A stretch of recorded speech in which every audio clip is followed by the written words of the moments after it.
floor to discussion. I'll introduce Val Weekes, who is past president of the United Nations Association of New South Wales and a co-convener of the International Women's Day. Valerie will give the United Nations statement on this situation. Put your hands together, please. Thank you very much, Matthew. I'm afraid I'll have to leave shortly after I give my talk because I have an appointment elsewhere. Now, Ban Ki-moon has said, "The Palestinian people still yearn for the freedom and dignity denied them for decades. The Israeli people yearn for long-term security. Neither can achieve their legitimate demands without a settlement of the conflict.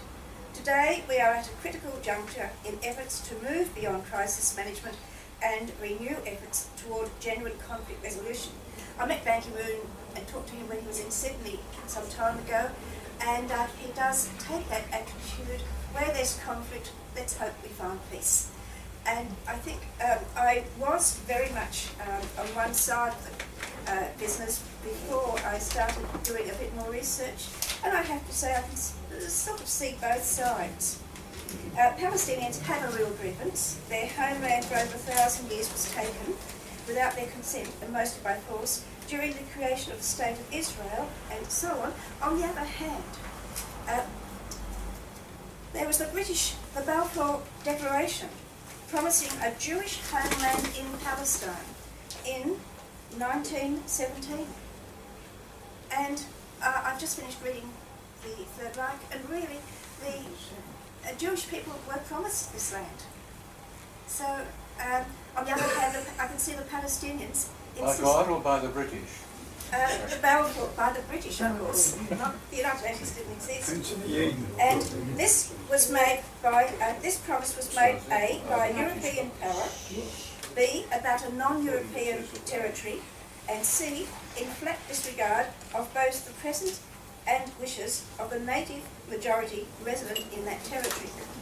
And of course, at the end of the British Mandate in 1948, world public opinion turned against Britain as a result of the British policy of preventing Holocaust survivors from reaching Palestine, sending them instead to Cyprus and so on, and there was enormous pressure put on Britain to allow the Jewish people to come to Palestine, which of course is what happened. And I have this book here. Now, in the first, this is a book put out by the United Nations on the matter, but it's over 100 pages long. I think I should read it out just now.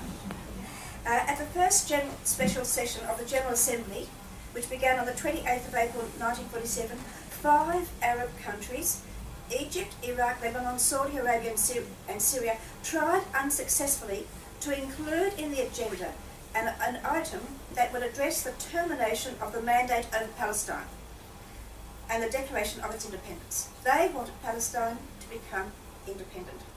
And that was at the first special session of the General Assembly.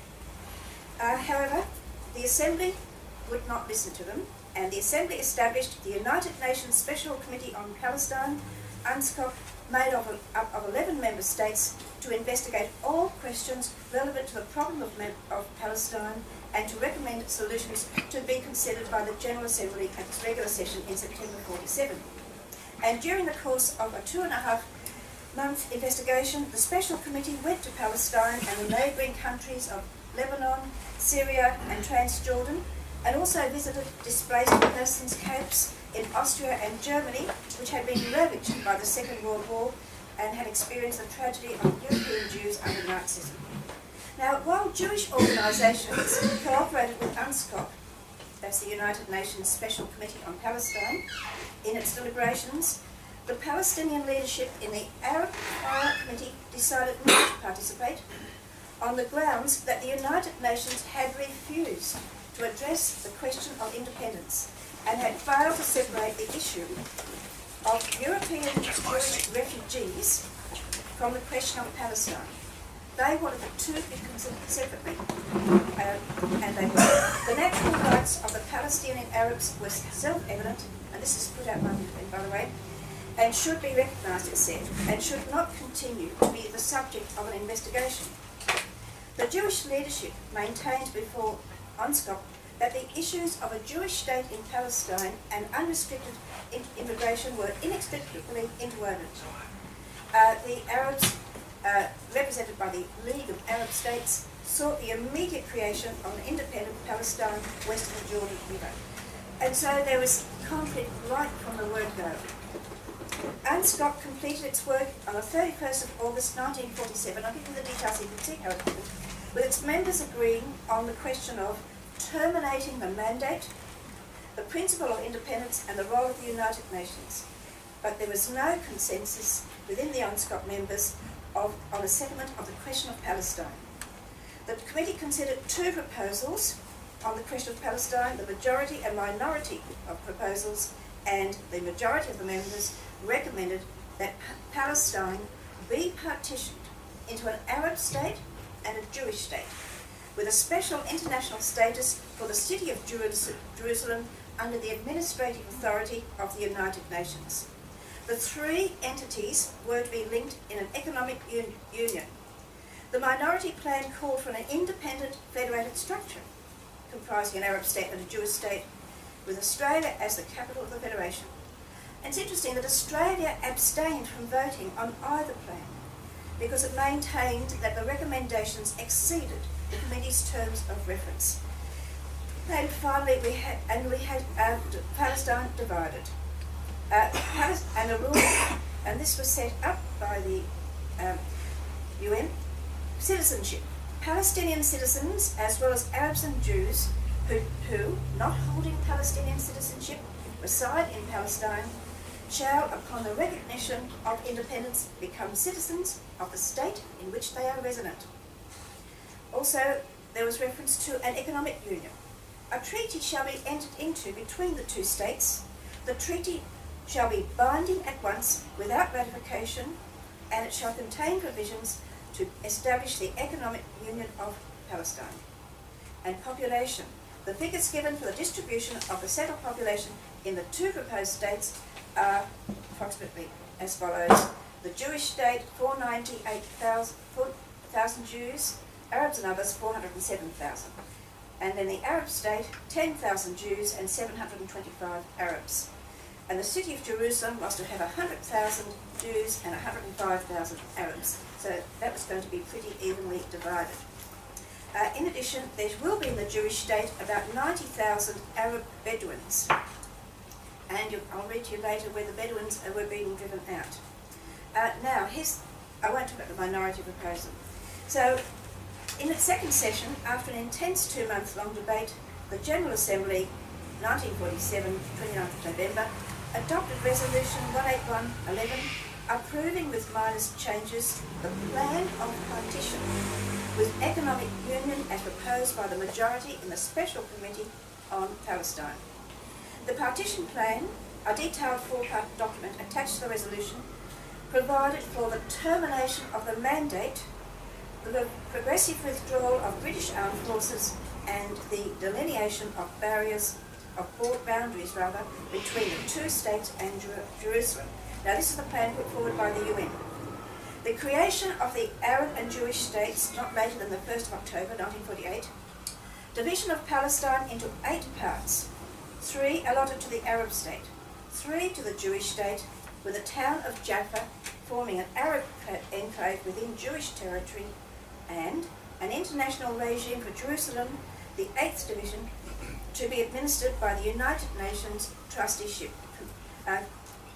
Council. The plan also set out the steps to be taken prior to independence, but we won't go to those administrative.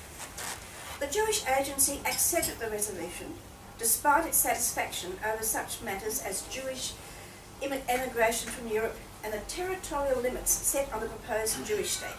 So the Jewish Agency was not happy with the land limits put on the Jewish state from the beginning. The plan was not accepted by the Palestinian Arabs and Arab states on the ground that it violated the provisions of the United Nations Charter, which granted people the right to decide their own destiny. They said the Assembly had endorsed the plan under circumstances unworthy of the United Nations. This is what the United Nations itself has said. and that the Arabs of Palestine would oppose any scheme that provided for the dissection, segregation or partition of their country, or which gave special and preferential rights to a minority. And so we entered the first Arab-Israeli war. On the 14th of May 1948, Britain relinquished its mandate over Palestine and disengaged its forces. On the same day, the Jewish Agency proclaimed the establishment of the State of Israel on the territory allotted to it by the partition plan. Fierce hostilities immediately broke out between the Arab and Jewish communities. The next day, regular troops of the neighbouring Arab states entered the territory to assist the Palestinian Arabs. The fighting was halted after several weeks, under a 4-week truce called for by the Security Council on the 29th of May 1948. The truce went into effect on the 11th of June and was supervised by the United Nations mediator with the assistance of a group of international military observers, which came to be known as the United Nations Truce Supervision Organisation, UNTSO. Despite the efforts of the mediator, no agreement could be reached on an extension of the truce, and fighting broke out again on the 8th of July, and on and on and on until the present day. On the 15th of July 1948, the Security Council decided in a resolution that the situation in Palestine constituted a threat to the peace. They woke up. It ordered a ceasefire and declared that failure to comply would be construed as a breach of the peace, requiring immediate consideration of enforcement measures. In accordance with the resolution, a second truce came into force. By that time, Israel had come to control much of the territory allotted to the Arab state by the partition resolution, including the western part of Jerusalem. Egypt and Jordan respectively controlled the remaining portions of the Gaza district and the west bank of the Jordan River, which included East Jerusalem with its walled old city. More fighting took place in October 1948 and March 1949, during which Israel took over other areas, some of which had been allotted to the Arab state. In 1950, Jordan brought the West Bank, including East Jerusalem, formally under its jurisdiction, pending a solution to the problem. It seems, of course, that the problem was escalating, not settling. The hostilities had created a major humanitarian crisis, with almost 750,000 Palestinians being uprooted from their land and becoming refugees from the land which they were supposed to be occupying. On 17th of September 1948, while in the middle of negotiations between the parties, Count Bernadotte, who headed the United Nations mission, was shot and killed in the Israeli-held sector of Jerusalem. And between February and July 1949, under United Nations auspices, armistice agreements were signed between Israel and Egypt, Jordan and Lebanon and Syria. The agreements, which were similar in general content, accepted the establishment of the armistice as an indispensable step towards the restoration of peace in Palestine. Now I'm going to cut this short because there's a whole history of fighting. I've given you an idea of how it broke out, how it went on, and how it's continuing. And I just have a few things here.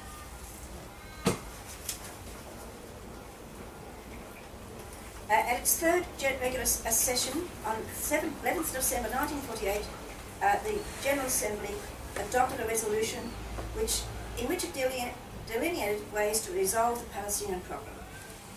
And they declared that refugees wishing to return to their homes and live at peace with their neighbours should be permitted to do so at the earliest practicable date, and compensation should be paid for the property of those choosing not to return. Well, none of that has happened. Then, since 1951, a UN Commission has continued to try to secure the complete release of Arab refugee bank accounts blocked in Israel. In 1964, the United Nations completed the identification of Arab refugee property, and it continues to maintain records relating to that property. In periodic reports submitted to the General Assembly since 1952, the Commission has repeatedly stressed that its efforts to advance matters towards the implementation of Resolution 194-33111 depend on substantial changes in the attitudes of the parties. And the two parties, as you've probably gathered, have become quite polarised. The revisions of that resolution on the right of the Palestinian refugees to return have been reasserted by the Assembly, the United Nations Assembly, virtually every year since 1948. They keep bringing it up and keep asserting it, and it still doesn't happen. No. On the 11th of May 1949, Israel became a member of the United Nations. It was hoped that if Israel became a member, that more support would be given to the United Nations aims. In admitting Israel, the General Assembly specifically took note of Israel's declarations and explanations made earlier. And those declarations and explanations referred, among other things, to the international regime envisaged for Jerusalem, the problem of Arab refugees and boundary questions. With the question of Palestine unresolved, an insecure peace punctuated by violence and acts of force was maintained in the region from 1950 to 1967. On the 5th of June 1967, hostilities broke out between Israel and Egypt, Jordan and Syria, and by the time a ceasefire called for by the Security Council was accepted by the parties, Israeli military forces had occupied the Egyptian Sinai, the Gaza Strip, the West Bank, including East Jerusalem, and part of the Syrian Golan Heights. And of course they began to build settlements there. The Palestinian Liberation Organisation, which had been formed in 1964 to further Palestinian interests and aspirations, strongly criticised the action of Israel, which it said reduced the question of Palestine to a refugee problem. On the 1st of September 1982, the United States President Ronald Reagan called for self-government by the Palestinians of the occupied Palestinian territory in association with Jordan. This so-called Reagan plan was based on the formula of land for peace, reflected in United Nations Security Council resolutions 242 and 338. And so resolutions have been passed and they still fight. I'm cutting out a lot of it. In December '69, the General Assembly again tried to do things, but they just couldn't. In a resolution adopted on 22nd of November 1974, the General Assembly reaffirmed the inalienable rights of the Palestinian people, which included the right to self-determination without external interference, the right to national independence and sovereignty, and the right to return to their homes and property. The rights of the Palestinian people have been reaffirmed every year since 1974. One aspect that was criticised by the UN, unfortunately, or perhaps they were recent for, were the demolitions in East Jerusalem. This is the United Nations media handout. Demolitions in East Jerusalem could amount to war crimes. Which year was this? This is 2010, 29th of June 2010. I'm sort of taking you through a little history of it, counting up masses and slabs of it. An independent United Nations expert has urged Israel to prevent further rights violations in East Jerusalem, warning that population transfers in or from occupied territory are war crimes under international law. The Special Rapporteur on the situation of human rights on Palestinian territories occupied since 1967 cited in particular the situation of 4 Palestinians threatened with the loss of their right of residence, as well as the plan by the Mayor of Jerusalem to demolish 22 buildings housing Palestinians in C1, SILWAN, as part of a redevelopment in the area. And Mr. Fogg from the UN said, these actions, if carried out, would violate international law, with certain actions potentially amounting to war crimes under international humanitarian law. He said it was disturbing that Israel is considering revoking the residency permits of the 4 Palestinians who are all current members of the Palestinian Legislative Council and long-time residents of East Jerusalem, and so on. Last week, that was 2010, Secretary General Ban Ki-moon voiced his deep concern at the news of the thing that was told him. Again,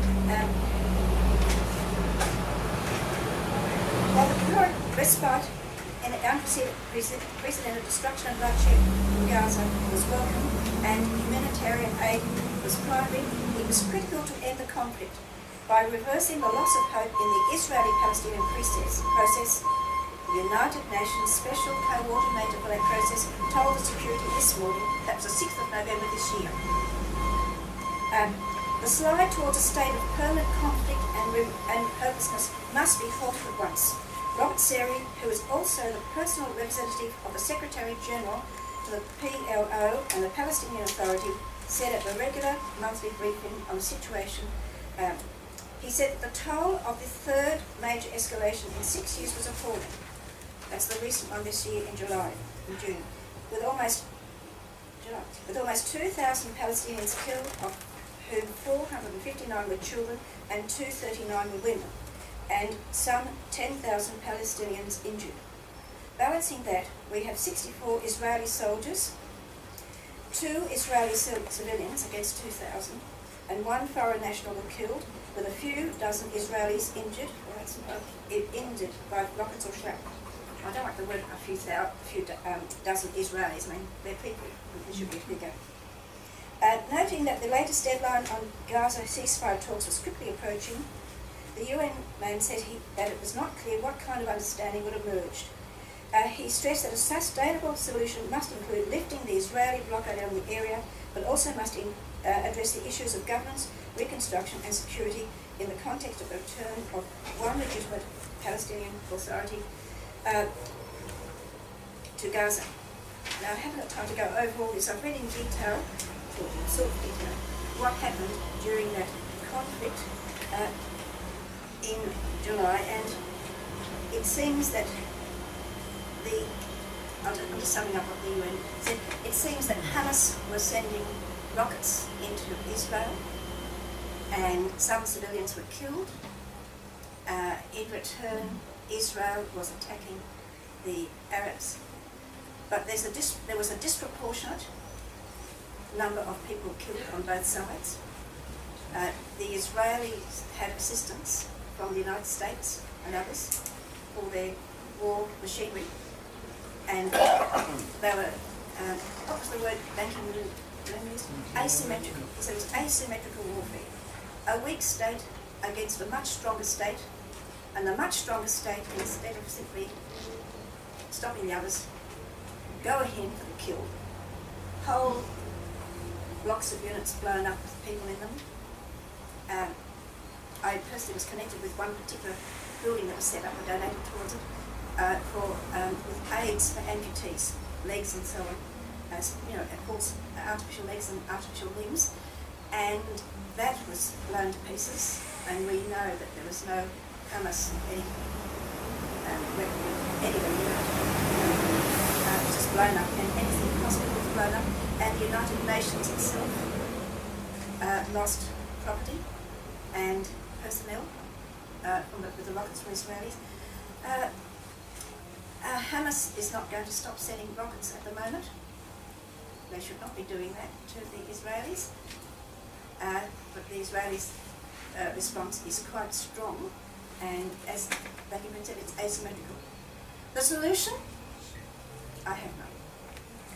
If anyone has one, it was a promise. There was a promise to the Israelis made a long time ago, which they followed up. But however, the Palestinians regard it as their land, and it was theirs for ages. So the war will continue, and let us hope they find, in the words of Ban Ki-moon, let us hope they find a solution in the end. Thank you.